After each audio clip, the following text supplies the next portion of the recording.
आज बिजनौर में जयंत चौधरी पहुंचे और अग्निपथ योजना को लेकर सरकार को घेरा। उन्होंने कहा कि अग्निपथ से युवा अग्निवीर नहीं बल्कि अभिमन्यु बन जाएंगे। उन्होंने कहा कि सरकार ने आर्मी को ITI बना दिया है। उन्होंने अपने भाषण के दौरान कहा कि सरकार ने युवाओं को चक्रव्यूह में फंसाने का इंतज़ाम किया है, जबकि फ़ौज मरने के लिए नहीं बल्कि मारने के लिए बनाई जाती है। उन्होंने अग्निपथ को एक ठगी की स्कीम बताया। जयंत चौधरी ने कहा कि इस वक्त किसान के पास वक्त नहीं है, इसलिए पंचायत के जरिए उन्हें संबोधित किया जा रहा है। उन्होंने कहा कि सरकार कह रही है कि उनके पास सेना के लिए बजट नहीं है, तो फिर क्या ज़रूरत थी 45,000 करोड़ रुपए के जहाज़ की, 20,000 करोड़ रुपए नई संसद बनाने में खर्च करने की। उन्होंने कहा कि अगर सरकार को कटौती करनी ही है तो Y और Z श्रेणी की सुरक्षाओं में करें। युवाओं के साथ वो किसी भी तरह से खिलवाड़ नहीं होने देंगे। बिजनौर में आज तेज गर्मी होने के बावजूद भी पंचायत स्थल खचाखच भरा हुआ था।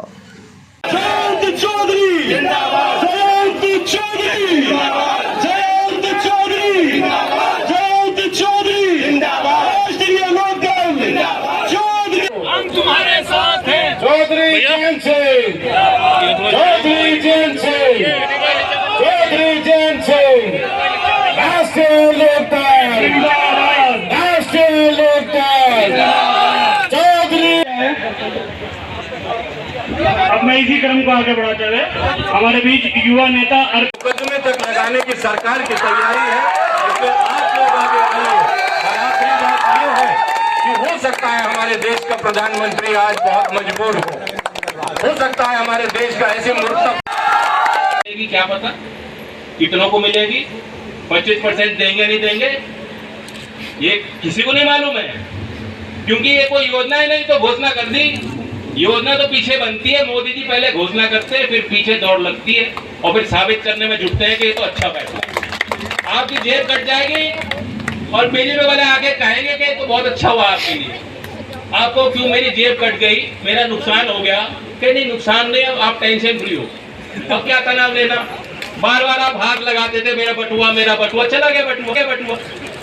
तो उसी तरह आज सबको पता है 15 साल की नौकरी अच्छी है, 4 साल की नौकरी अच्छी है। बताओ 15 साल की नौकरी बेटर है, 4 साल की नौकरी बेटर है, सबको पता है। लेकिन वो कह रहे नहीं 4 साल की नौकरी बेस्ट है। 2019 में 80,000 भर्ती किए थे, 2-2.5 साल भर्ती नहीं किए। हर साल अगर 70, 80, 60, 1 लाख तक भर्ती होते तो आज कम से कम 2.5 से 3 लाख नौकरी तो मिल गई होती। अब घटा के 46,000 की बात कर रहे हैं, उसमें भी पता नहीं कितनी पक्की है, ठेके पे है। तो आधी कर दी, बल्कि 1/4 रह गई। फिर भी कह रहे हैं देखो नया रोजगार। अरे नई योजना है, कोई नई योजना नहीं है। पुरानी नौकरी जैसे मिलती थी, पुरानी नौकरी हमें दे दो बस, बाकी हम 2.5 साल का भी हिसाब नहीं मांगेंगे। 80,000 दी थी 2019 में, 80,000 2022 में क्यों नहीं दे सकते? किसी पूर्व सैनिक ने मांगी कि ये व्यवस्था बनाओ? किसी नौजवान ने, आपने चिट्ठी तो नहीं लिखी थी मोदी जी को कि हमें पक्की नौकरी पसंद नहीं, ऐसे करो, ये अग्निपथ चाहिए। अमिताभ बच्चन की फिल्म का नाम होता था अग्निपथ। नहीं मांगा ना, किसी ने नहीं मांगा, कोई चर्चा नहीं हुई। और एक बात, व्यवहारिक बात मैं आपको बताना चाहता हूँ, ये बच्चे दौड़ के ले जाते हैं, अगर ये क्वालिफाई नहीं करते, कोई घर वाले दही बूरा खिला के घी पिला के भेजते होंगे, खूब कसरत करके तैयारी करके जाते हैं। लेकिन जो क्वालिफाई नहीं करते, जब वो लौटते हैं, वे दोष किसी सरकार को नहीं देते, किसी आर्मी को नहीं देते, किसी फौज, किसी अधिकारी को नहीं देते। वे सारी बात अपने ऊपर ले लेते हैं कि मुझ में कुछ कमी रह गई होगी, मैं अगली बार और तैयारी करूंगा। बताओ यही है ना भावना? गिरते जाएंगे, इसलिए विरोध हम कर रहे हैं। ये बात आप लोग खुद समझदार हो, समझाने की नहीं। पहले दिन से बहुत लोग समझ गए कि इनकी मंशा क्या है। नौजवानों ने अपने तरीके से विरोध दर्ज करने की कोशिश की, लेकिन ऐसे आंदोलन हो नहीं पाते, इसलिए हमने मंच दिया। मुझे खुशी हुई, नौजवानों ने संचालन किया है, नौजवानों को अपनी बात रखने का अवसर मिला है। ये नई प्रतिभाएं हैं जो राष्ट्रीय लोकदल के काम आएंगी, जो समाज और देश के काम आएंगी, और इनको सजाने की जिम्मेदारी हमारी है। मैं आपको कहना चाहता हूँ, ये वो क्षेत्र है जिसने बड़ी लड़ाई लड़ी। चौधरी चरण सिंह जी को ताकत दी, चौधरी अजीत सिंह जी को ताकत दी, आपने मुझ पे भी बड़ा आशीर्वाद दिया। उस आशीर्वाद को कायम रखना। और ये वो क्षेत्र है, सरकार को बताना चाहता हूं कि जब जब आपने किसान के खिलाफ कोई नीति बनाई हो, कानून बनाया हो, काम किया हो, ये क्षेत्र ने आपके दांत खट्टे किए हैं और आगे भी दांत खट्टे करने। मैं चाहूंगा कि आपसे पूछ के फैसले ले। आगे की क्या रणनीति अभी हमें कुछ नहीं मालूम। 16 तारीख तक हमने पंचायत टेक दी। ऐसे समय पे जब कोई कार्यक्रम राजनीतिक नहीं हो रहे, लोगों को इंतजार कर रहे हैं, हम भी इंतजार कर रहे हैं बारिश हो, लेकिन हमने कार्यक्रम रखे हैं। मैं आप सबका सहयोग मांगता हूं कि उन कार्यक्रमों को आप सफल बनाएं। और मेरा प्रस्ताव है नंबर 1 कि इस पंचायत का ये प्रस्ताव हो जो पारित हो कि हम सरकार से मांग करते हैं कि 4 साल की नौकरी हमें स्वीकार नहीं, इस योजना को वापस ले और नई ठोस भर्ती हमें दे। अगर सहमत हो तो हाथ उठा दीजिए। दूसरी मेरी बात यह है कि लंबित कितनी भर्तियां हैं, लाखों भर्तियां देश में हैं, उसके लिए समय निर्धारित तरीके से और बिना किसी भ्रष्टाचार, बिना किसी भेदभाव जो उन्होंने वादा किया। कितना हाइपर बोल करते हैं बताओ। जो अभी मैनिफेस्टो बीजेपी का आया था इस विधानसभा चुनाव में, लोगों ने पढ़ा नहीं। मैं भी ताजुब कर रहा था। उन्होंने दावा किया कि हमने 3 करोड़ लोगों को नौकरी और स्वरोजगार दे दिया।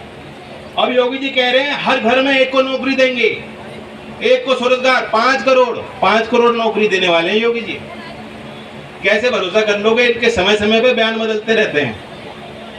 मैं उदाहरण देता हूं, जुलाई का महीना 2021 का वर्ष, और ये खबर आज तक के पोर्टल पे, आप जब जवान हो देख सकते हो, आज तक के पोर्टल पे आप देख लेना। योगी जी ने बयान दिया कि 4.5 साल में हमने सरकारी नौकरियां दी हैं 6,86,000। फिर दिसंबर 2021, 6 महीने बाद 4.5 साल पे ही टिक गए। 4.5 साल में हमने दिए नौकरी 4.5 लाख। अब 2 लाख नौकरी कहाँ गायब हुई? 6 महीने पहले कह रहे थे हमने लगभग 6.5-7 लाख नौकरी दे दी, उसके 6 महीने बाद कह रहे हैं कि हमने 2 लाख कम सरकारी नौकरी दी। मैं चैलेंज करता हूं योगी जी बता दें कहां कितनी भर्ती कब करी है उन्होंने, किस विभाग में करी है। उन्हें खुद नहीं मालूम, खुद नहीं बता पाएंगे, खुद नहीं गिना पाएंगे, और बोलना है तो अब बोल दिया 5 करोड़ नौकरी।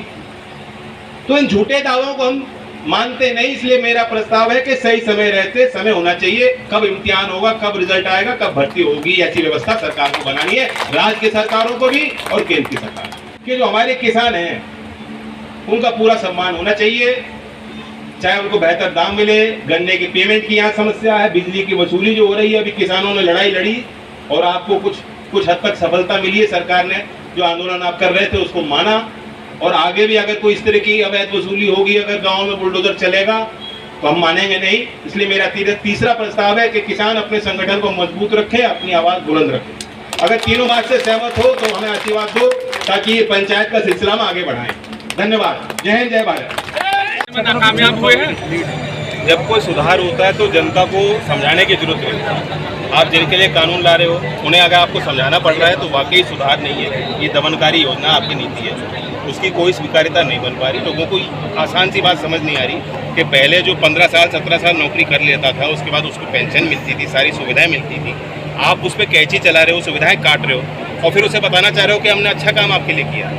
तो जितने पूर्व सैनिक हैं, बड़े अधिकारी रह चुके हैं, जिनको अनुभव है, जिनको मालूम है कि 6 महीने की ट्रेनिंग पर्याप्त नहीं होती अग्निवीर के लिए, फौज के लिए, वो सब इसका विरोध कर रहे हैं।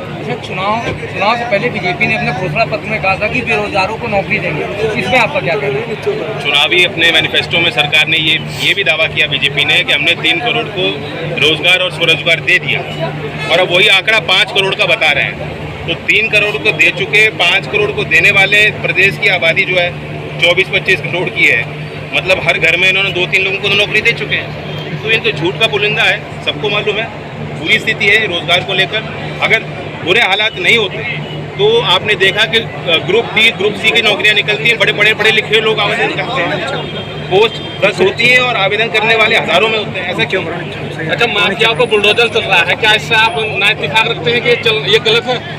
नहीं, कोई माफियाओं में बुलडोजर नहीं चल रहा। आज बावड़ी गांव के एक परिवार से मैं मिल के आ रहा हूं, जो एक वृद्ध किसान, 94 साल की उनकी उम्र थी, उनको हार्ट अटैक से उनकी डेथ होगी और उनकी मृत्यु होने के बाद भी कार्रवाई नहीं रुकी। अधिकारी बुलडोजर चलाते रहे, परिवार वाले उनको संभालते रहे और उनके घर पे बुलडोजर चलता रहा। तो अमानवीय व्यवहार है। सरकार को कानून के तहत चलना चाहिए, संविधान के तहत चलना चाहिए। सुप्रीम कोर्ट ने भी इनको लताड़ा है, लेकिन ये अभी भी बात नहीं आया। अच्छा जैन जी, अगर ये अग्निपथ योजना को वापस नहीं लेती है सेंट्रल गवर्नमेंट, तो क्या किसान आंदोलन की तरह ये चलेगा आंदोलन? देखिए, आंदोलन मुद्दों पे होता है, ये एक बहुत बड़ा मुद्दा है। इस मुद्दे पे जनता ही तय करेगी कि अगला पड़ाव क्या होगा।